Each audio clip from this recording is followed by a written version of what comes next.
Dear students, इस video में मैं various parameters of electron according to Bohr model discuss करूंगा और वो कौन कौन से पैरामीटर्स हैं एसोसिएटेड विद इलेक्ट्रॉन, जैसे कि radii of Bohr's stationary orbit, radius निकालेंगे हम डिफरेंट ऑर्बिट्स की, जैसे और है velocity of electron in Bohr's stationary orbit, मतलब velocity of electron in different orbits.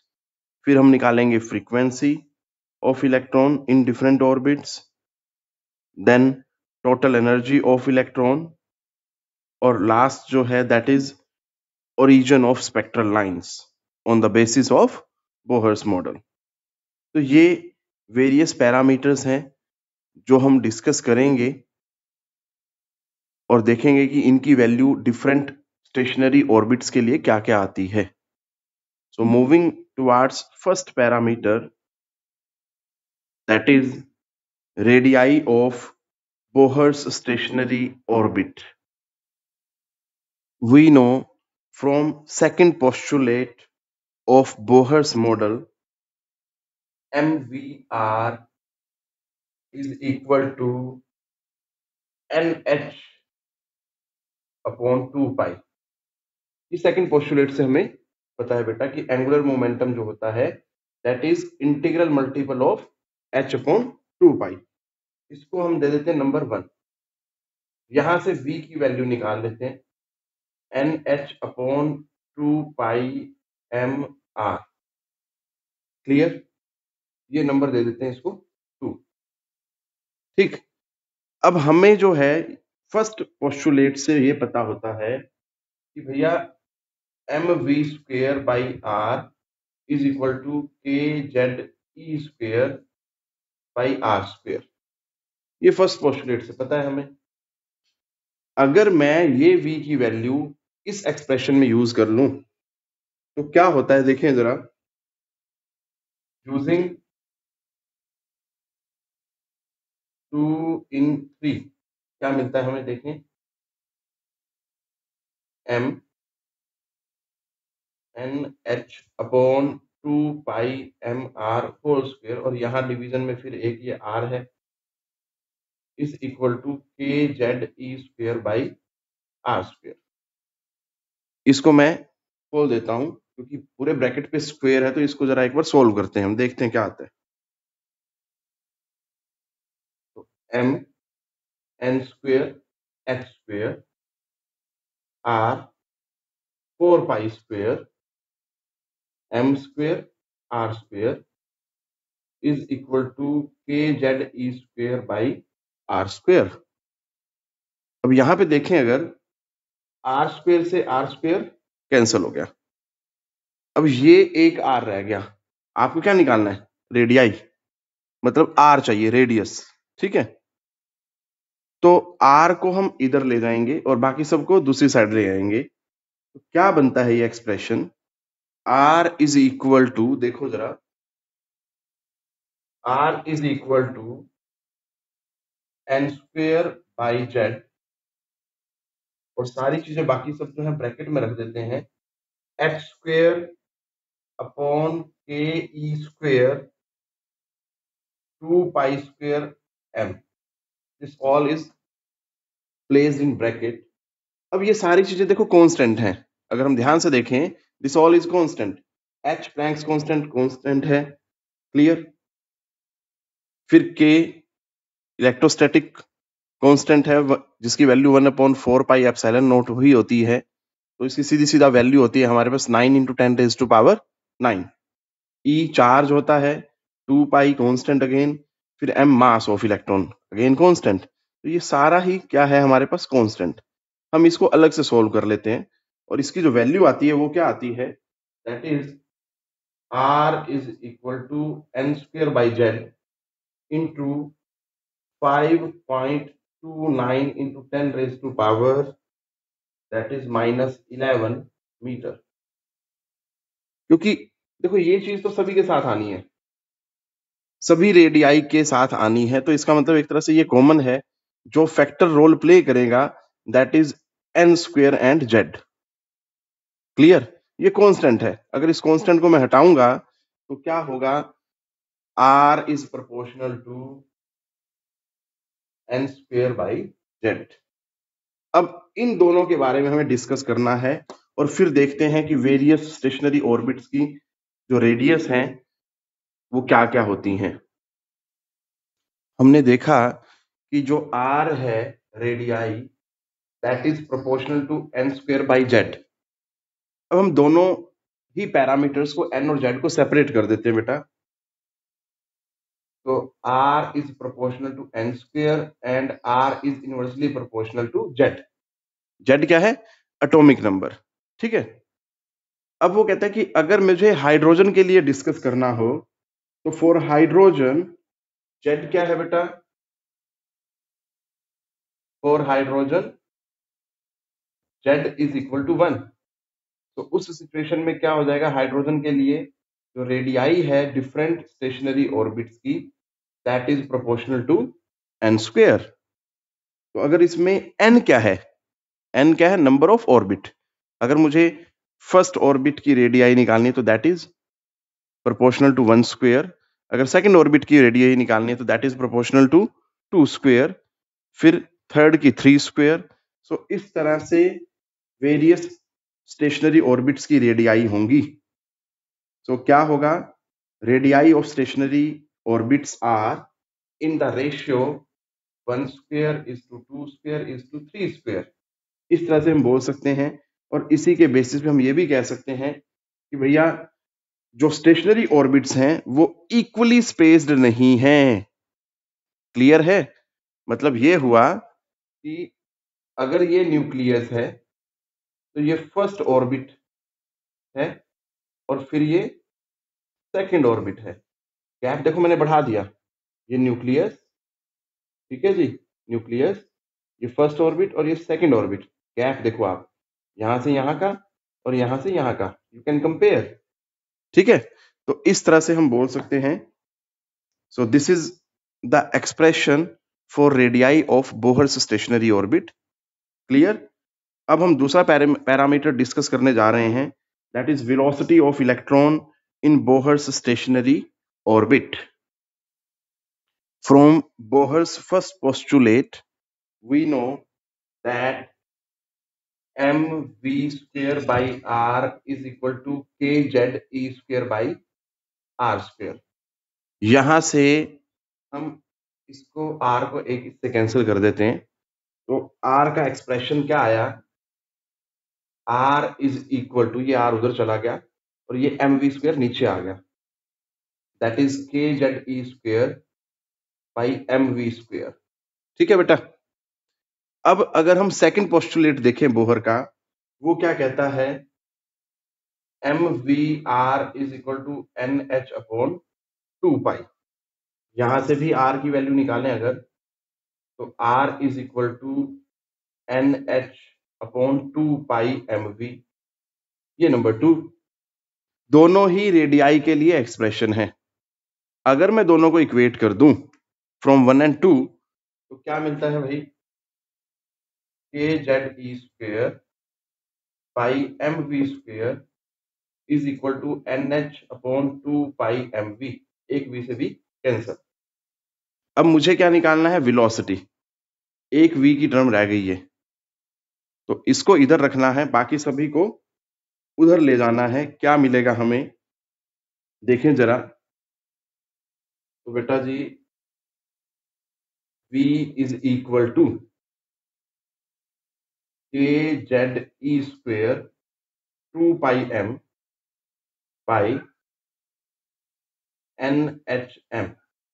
अब यहां देखें, m से m कैंसिल हो जाएगा और हमारे पास जो बचेगा that is v is equal to, z जो है वेरी करता है डिफरेंट एटम्स के लिए, और n जो है ऑर्बिट है वो भी वेरी करता है डिफरेंट ऑर्बिट्स के लिए। तो इसलिए इसको तो रख लिया बाहर, बाकी सबको रख लिया अंदर, के e square 2 pi by H. तो दिस ऑल इज कांस्टेंट, सारा का सारा क्या है, ये कांस्टेंट है। और इसकी जो वैल्यू आ रही है that is v is equal to z by n. इस सारे पार्ट को हम सोल्व कर लेते हैं ब्रैकेट वाले को, और इसकी जो वैल्यू आती है that is 2.2 into 10 raise to power -6। अब ये कांस्टेंट है, मतलब ये सभी के साथ आएगा, ठीक है, चाहे आप कोई भी एटम के लिए निकालें, कोई भी ऑर्बिट के लिए निकालें, तो ये चीज तो आएगी ही आएगी। अब हम ये कांस्टेंट है, कांस्टेंट को हटाएंगे तो क्या लगाएंगे, प्रोपोर्शनैलिटी का साइन लगाएंगे, ठीक है जी। तो यहां से अगर हम देखें तो v is proportional to z by n, ये आया। अब अगर दोनों पैरामीटर्स को अलग अलग देखें तो भैया क्या होगा, v is proportional to z and v is inversely proportional to n। अब z क्या है, एटॉमिक नंबर। अगर मैं लूं हाइड्रोजन के लिए, और हाइड्रोजन z जो है 1 है, तो इसलिए क्या रह जाएगा आपका, v is inversely proportional to n। ये बात आपने ध्यान देनी है बेटा, ठीक है। तो यहां पे n क्या है, नंबर ऑफ ऑर्बिट है। इट मींस फर्स्ट ऑर्बिट जो है उसमें वेलोसिटी सबसे ज्यादा होगी, सेकंड ऑर्बिट में वेलोसिटी कम हो जाएगी पहले वाले से, थर्ड ऑर्बिट में और कम हो जाएगी, क्योंकि हम यहाँ देख पा रहे हैं कि वेलोसिटी जो है inversely proportional to number of orbit है। तो जैसे जैसे हम अपर ऑर्बिट्स में मूव करेंगे, वेलोसिटी ऑफ इलेक्ट्रॉन जो है वो क्या होती जाएगी, कम होती जाएगी। ये बात आपने याद रखनी है। तो now we are moving to third parameter, that is frequency of electron in Bohr's stationary orbit। बेटा हमें पता होता है फ्रीक्वेंसी का मीनिंग क्या है, basically number of cycles completed by electron around the nucleus in unit time। तो हमें पता है अब बेटा v is equal to r omega. Omega की अगर वैल्यू रखी जाए दैट इज 2 पाई न्यू, तो v is equal to r into 2 pi nu. हमें क्या चाहिए, that is the frequency. Nu क्या है यहाँ पे, फ्रीक्वेंसी। तो मैंने जनरल एक्सप्रेशन निकाल लिया एक बार कि भैया फ्रीक्वेंसी निकालनी हो तो क्या चाहिए, v अपॉन 2 पाई r चाहिए। अब v इज द वेलोसिटी। अब वेलोसिटी का एक्सप्रेशन हमने अभी अभी सेकंड पैरामीटर में डिराइव किया कि क्या होती है वेलोसिटी। तो वो वैल्यू अगर रखें तो सीधा सीधा मैं यहां भी लिख सकता हूं, we know velocity is equal to, that is v is equal to z by n k e square 2 pi by h. लो जी, अगर ये वेलोसिटी की वैल्यू यहां रख दी जाए तो क्या हो जाता है, यूजिंग 2 in 1, 2 in 1 क्या मिलता है बेटा हमें, frequency is equal to Z upon n k e square 2 pi by h into 2 pi r. क्योंकि ये वेलोसिटी की सारी वैल्यू यहां रखी गई इसकी जगह पे, ये सब यहां आ जाएगा तो ये 2 पाई आर डिनोमिनेटर में रहेगा। अब इसको अगर सोल्व करें तो क्या आती है हमारे पास, फ्रीक्वेंसी इज इक्वल टू, क्योंकि 2 पाई से 2 पाई कैंसिल हो जाएगा, तो that is Z by n k e square by h into r. अब इस आर पे जरा ध्यान दें, हमें पता है आर जो होता है that is proportional to n square. So अगर ये वैल्यू रख दूंगा मैं तो मेरे पास क्या हो जाएगा बेटा, जो फ्रीक्वेंसी है दैट विल बिकम, उसके लिए क्या फॉर्मूला हो जाएगा, frequency is equal to z by, ये एक एन ये रहा, और यहां से भी एन स्क्वेयर बन जाएगा, आर क्योंकि प्रोपोर्शनल टू एन स्क्वेयर है तो एन स्क्वेयर इंटू एन, ये एन क्यूब हो जाएगा, और ये बन जाएगा हमारा दैट इज दिस। अब इन सब की वैल्यू जो है वो क्या आती है, क्योंकि ये सारा कांस्टेंट है, तो दैट इज क्या बनता है देखें जरा, nu is equal to z by n cube into 6.57 into 10 raised to power 15। ये चीज आपने याद रखनी है बेटा, ये तो सभी के साथ आएगा, ये कॉमन है। ठीक है, अब यहाँ पे अगर हम देखें इस कांस्टेंट को हटाएं तो प्रोपोर्शनैलिटी का साइन बन जाएगा। तो क्या होता है देखें जरा इधर, nu is proportional to z by n cube. अगर मैं इसको स्प्लिट करूं, nu is proportional to z and nu is inversely proportional to n cube. ठीक है बेटा, अब बात करें अगर हाइड्रोजन की, for hydrogen z is equal to 1, तो न्यू जो आएगा that is inversely proportional to cube of the number of orbit. ठीक है जी, अगर n फर्स्ट ऑर्बिट है तो फ्रीक्वेंसी सबसे ज्यादा होगी, n सेकंड ऑर्बिट है तो फ्रीक्वेंसी कंपैरेटिवली कम होगी, n थर्ड ऑर्बिट है तो और कम हो जाएगी। तो इट मींस जैसे जैसे हम सबसिक्वेंट स्टेशनरी ऑर्बिट्स की तरफ जाते हैं तो फ्रीक्वेंसी है इलेक्ट्रॉन की वो क्या हो जाती है, डिफरेंट स्टेशनरी ऑर्बिट्स में कम होती जाती है। तो अब हमने करना है that is next parameter, that is the total energy of electron in Bohr's stationary orbit. From first postulate of Bohr's model हमें बेटा क्या पता होता है, mv square by r is equal to kz e square by r square। ठीक है, तो एक r से एक r तो यहाँ कैंसिल हो गया, मुझे टोटल एनर्जी निकालनी है। तो टोटल एनर्जी मतलब काइनेटिक एनर्जी भी चाहिए और पोटेंशियल एनर्जी भी चाहिए। तो काइनेटिक एनर्जी का फॉर्मूला जो होता है that is half m v square. तो मैं क्या करता हूँ, दोनों तरफ हाफ से मल्टीप्लाई कर देता हूँ, तो के Z E square by 2r, ये एक्सप्रेशन हो गया। तो सीधा सीधा अगर बोला जाए कि भैया काइनेटिक एनर्जी जो है दैट इज के Z E square by 2r, ये तो होगी काइनेटिक एनर्जी। ठीक है, इसको मैं नंबर दे देता हूँ 1। अब निकालनी है पोटेंशियल एनर्जी। तो पोटेंशियल एनर्जी से पहले मुझे क्या चाहिए होता है, दैट इज पोटेंशियल, क्योंकि हमें पता होता है पोटेंशियल जो होता है वर्क पर यूनिट चार्ज होता है बेटा। ठीक है, और वर्क जो होता है एनर्जी के इक्विवेलेंट होता है, so I can write it like this, energy लिख सकता हूं। ठीक है, अगर क्रॉस मल्टीप्लाई करूं तो मेरे पास एनर्जी मतलब पोटेंशियल एनर्जी यहाँ पे, तो पोटेंशियल एनर्जी के लिए क्या बेसिक फॉर्मूला आया कि पहले तो मुझे क्या चाहिए, पोटेंशियल चाहिए, और फिर मुझे क्या चाहिए, चार्ज। तो पहले मैं पोटेंशियल निकालूंगा न्यूक्लियस की वजह से, clear, at any point in the orbit, potential due to nucleus, वो भी डिस्कस करूंगा कि डायरेक्ट फॉर्मूला क्या है हमारे पास।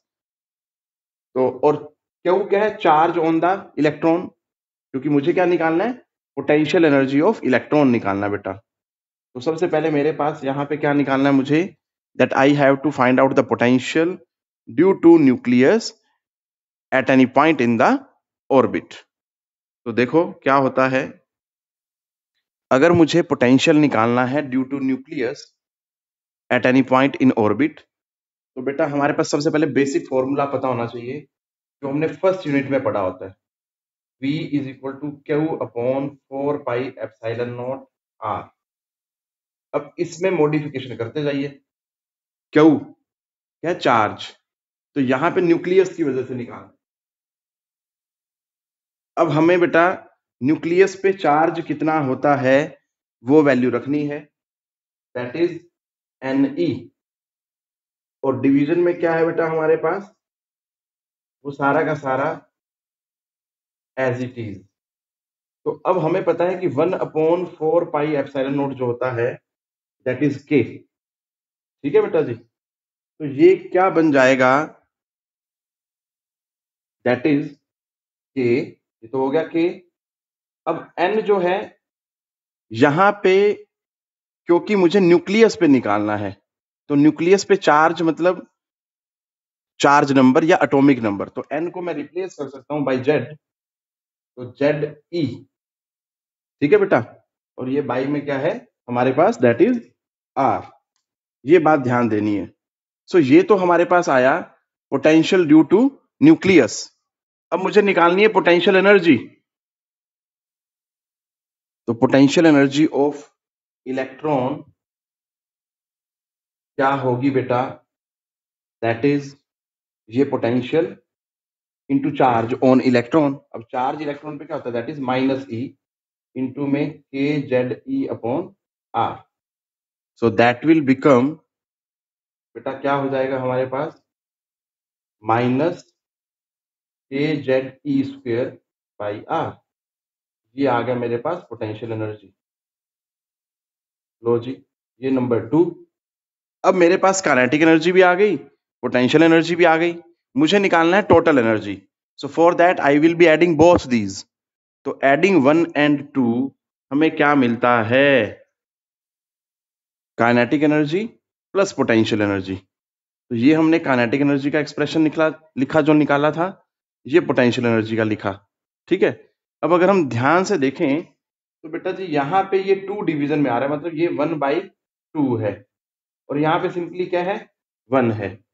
तो ये हाफ है प्लस का और ये 1 है माइनस का। बाकी सभी चीज कॉमन है, k Z e square by r. तो अगर इसको सिंप्लीफाई करेंगे तो टोटल एनर्जी क्या आती है, that is minus k Z e square by r. ये देखो ध्यान से, यहाँ पे नेगेटिव आ रही है। नेगेटिव आना क्या इंडिकेट करता है, that indicates the bound state. यही बात हमने +1 क्लास में भी पढ़ी होती है कि जब भी टोटल एनर्जी किसी सिस्टम की नेगेटिव आ जाए तो वो बाउंड स्टेट को रिप्रेजेंट करता है। जैसे कि हम यहाँ पे देखते हैं कि जो इलेक्ट्रॉन होते हैं वो डिफरेंट ऑर्बिट्स में रिवॉल्व करते हैं, स्टेशनरी ऑर्बिट्स में, but they are bounded by the strong nuclear forces.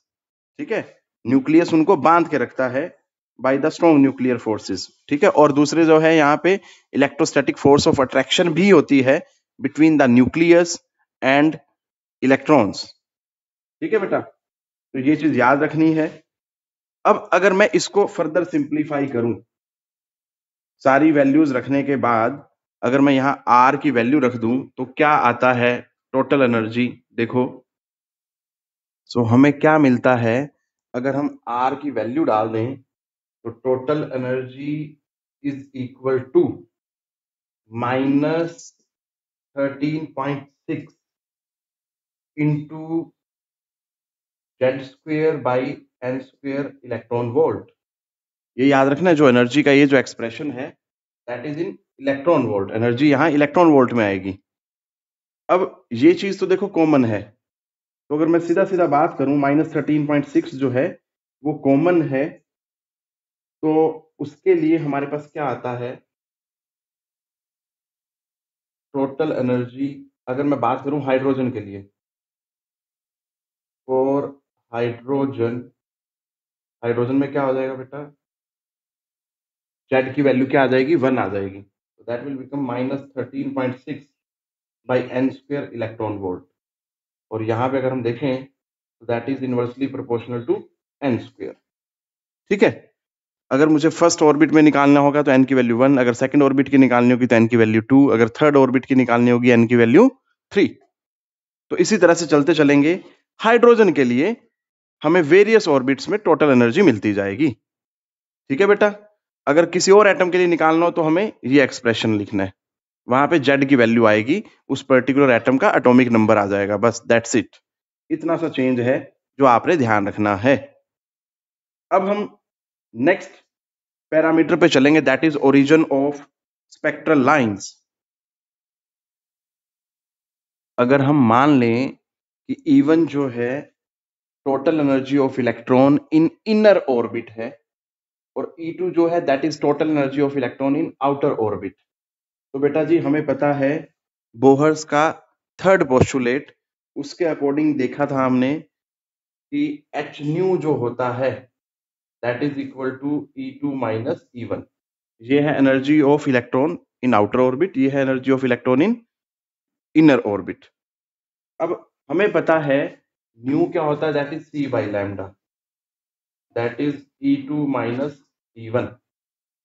अब यहां से अगर मैं 1 बाई लैम्डा को यहीं रखूं और बाकी सबको उधर ले जाऊं तो क्या होगा, 1 by lambda is equal to 1 by HC into E2 minus E1। अब बेटा जरा ध्यान देना यहाँ पे, अगर मैं E2 मतलब total energy of electron in outer orbit और E1 मतलब total energy of electron in inner orbit, दोनों की वैल्यूज डालूं, क्योंकि टोटल एनर्जी नेगेटिव होती है, हमने वो देखा एक्सप्रेशन में, इससे पहले वाले केस में, फोर्थ केस में टोटल एनर्जी निकाली, तो दैट इज नेगेटिव। तो यहाँ पे वैल्यू डालूंगा और यहाँ डालूंगा, तो उससे क्या हो जाएगा, फर्स्ट ऑर्बिट के लिए जो एक्सप्रेशन है वो पॉजिटिव हो जाएगा। मतलब जब मैं सारी वैल्यूज डालूंगा तो that will become r into 1/n1² minus 1/n2²। Clear है? अब 1/λ जो होता है that is also known as the wave number. तो इसी को I can write like this, wave number के लिए एक्सप्रेशन होता है ये। क्लियर है बेटा? अब इसको आप क्या लिख सकते हो, r into 1/n1² minus 1/n2²। ये याद रख लो या इसी तरह से याद रख लो, that is up to you, आपको कैसे करना है। ठीक है जी? क्योंकि अगर आप वैल्यूज डालेंगे ना E1 की और E2 की, यहाँ E2 की और यहाँ E1 की, तो अपने आप ऑटोमेटिकली सारी चीजें सोल्व होते होते यहाँ N1 आ जाएगा, दैट विल बिकम पॉजिटिव, और यहाँ N2 हो जाएगा, वो माइनस आ जाएगा उसके साथ। और ये R जो है सारी वैल्यूज डालने पे ओवरऑल ये रिडबर्ग्स कांस्टेंट बन जाएगा। तो ये एक्सप्रेशन आ जाता है फाइनली, या आप ये याद रखें या आप ये याद रखें। ठीक है जी? बस अब आपको जस्ट इसमें डिफरेंट ऑर्बिट्स की वैल्यूज डालनी है। N1 क्या होगा, इनर ऑर्बिट, और N2 क्या होगा, आउटर ऑर्बिट। तो ये डिफरेंट पैरामीटर्स हमने डिस्कस किए बेटा, which are associated with the Bohr's model of hydrogen atom and similar atoms के लिए। तो I hope you all will do it बेटा, इन सभी को अच्छे से करें, क्योंकि जितना भी न्यूमेरिकल पार्ट है इस चैप्टर में that is based on the these parameters. Take care बेटा।